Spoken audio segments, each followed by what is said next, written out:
একই এ তো এক নির্মাণাধীন অট্টালিকা, যা দেখে খটকা লাগলো কিছুটা।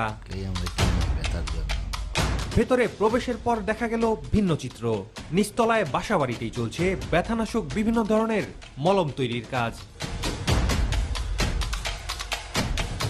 কর্মচারীদের সাথে কথা বলে জানা গেল কোনো কারখানা নয়, 3 রুমের এই বাসাতেই সম্পন্ন হয় এই মলম তৈরির কার্যক্রম। আর এভাবেই চলছে প্রায় 2 দশক ধরে।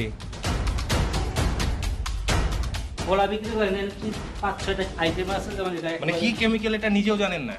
নামটা আমি বলতে পারবো না, আমি তো পড়ালেখা করি না, যদি আপনি না জানেন আপনি তো বানাচ্ছেন। আমি 1 বছর ধরে করতেছি। 1 বছর ধরে কত টাকা বেতন দেয়? বেতন 4000।